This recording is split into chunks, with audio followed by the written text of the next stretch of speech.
Balancing disproportionation reaction.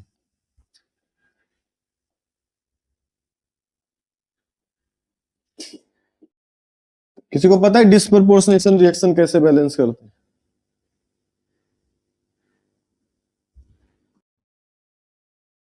पता है किसी को? पता है डिसप्रोपोर्शन कैसे बैलेंस करते हैं? ऐसे ही करो, एक देता हूं। Cl2 ऐसे ही करना, लेकिन अलग मत करना, कुछ आयन इलेक्ट्रॉन मेथड मत यूज करना। Cl2 प्लस KOH है ना डिसप्रोपोर्शनेशन, तो क्या बनेगा? KCl plus KClO3। करो बैलेंस। H2O तो अपने अनुसार ऐड कर ही लोगे, नहीं कर लोगे? H2O अपने अनुसार ऐड कर लोगे ना? करो बैलेंस। यहां पर स्वैप किसको करो, है ना?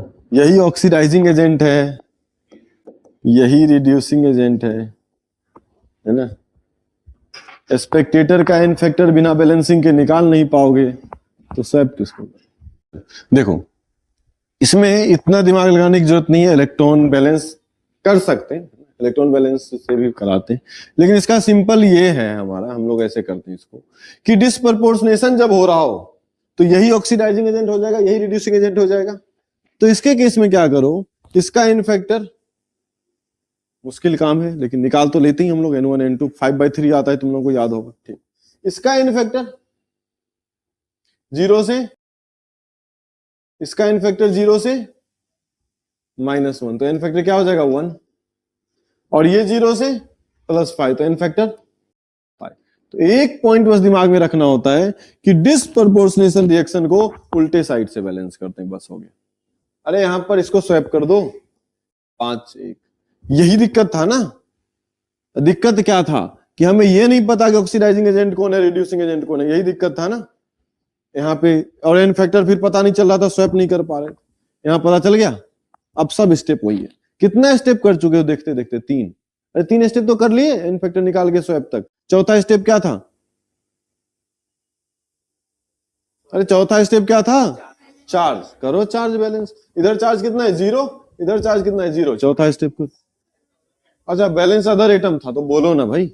तो बैलेंस अदर एटम क्या है? कितना इधर? 5 क्लोरीन, 1 6 क्लोरीन, 3 लिख दो, 6 क्लोरीन हो गया।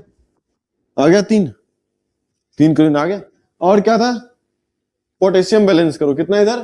5 1 6, तो यहाँ 6 लिख दो, पोटेशियम भी बैलेंस हो गया, है ना? और क्या था? अब क्या बैलेंस करना है? वाटर, तो उधर कितना ऑक्सीजन है?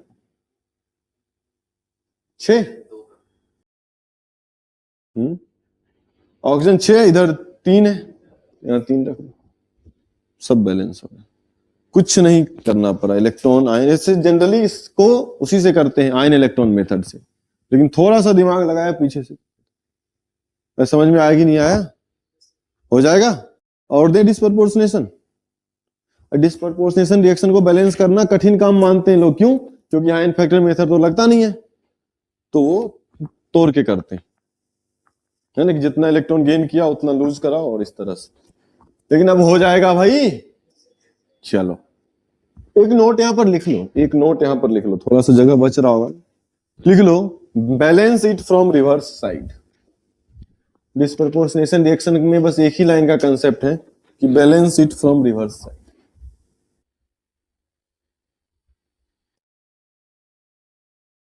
ठीक है, अगला सवाल लिखें। इसी मेथड से करना है जो भी सिखाया है। एग्जाम्पल लिखें,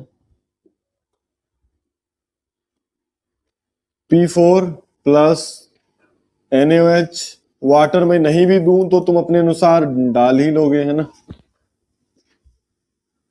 और ये रिएक्शन के बाद देता है PH3 प्लस NaH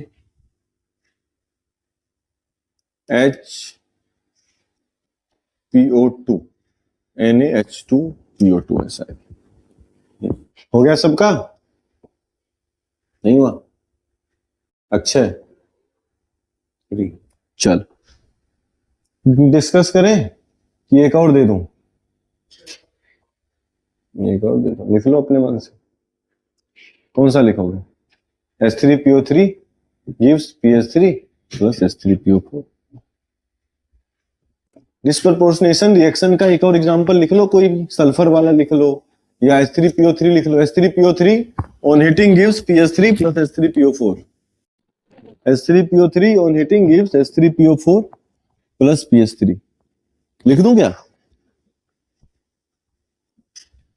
अरे इतना डिस्प्रपोर्शनेशन पढ़ लिए तब भी एक रिएक्शन नहीं लिख पा रहे डिस्प्रपोर्शनेशन का, बताओ।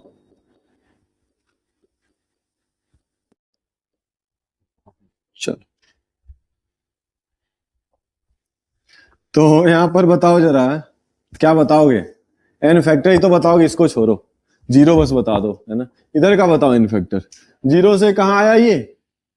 -3 में, तो इसका एन फैक्टर कितना हो गया? 3। यहां जीरो से कहां आया?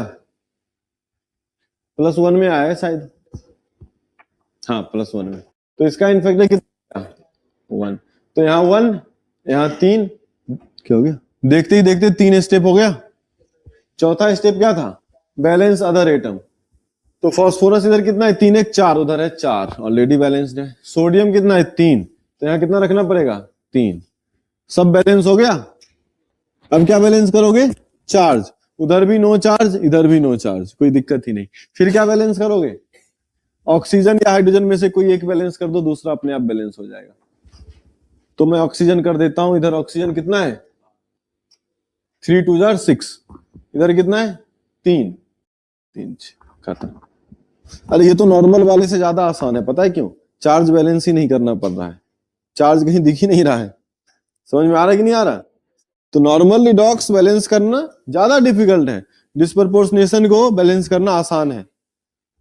देख लिए? चलो बताओ जरा, फास्फोरस का ऑक्सीडेशन स्टेट यहाँ क्या है? लेकिन हमें ज्यादा इंटरेस्ट है यहाँ, यहाँ बताओ कितना है? यहाँ एन फैक्टर बता दो। एन फैक्टर 6 और कितना आ रहा है एन फैक्टर? 2। तो क्या हो जाएगा? इधर 1 और यहाँ 3। कोई दिक्कत? अब ये बताओ, अब क्या करेंगे? Balance other atom. फास्फोरस इधर कितने हो गए? 4, तो यहाँ कितना लिखना पड़ेगा? 4। फास्फोरस ही अदर एटम, और क्या उसके बाद? चार्ज बैलेंस है ऑलरेडी। फिर क्या देखेंगे हम लोग? ऑक्सीजन या हाइड्रोजन में से कुछ। ऑक्सीजन देखो, खत्म हो गया। है? नहीं, उधर 4 या 12, इधर 12। हाइड्रोजन चेक करो, 12, इधर 3 और 9 12। तो ये नॉर्मल वाले रिडॉक्स से ज्यादा आसान है डिस्प्रपोर्शनेशन। समझ में आई बात? चलो अब हेडिंग लगा लें, by ion electron method, balancing of redox reaction by ion electron method.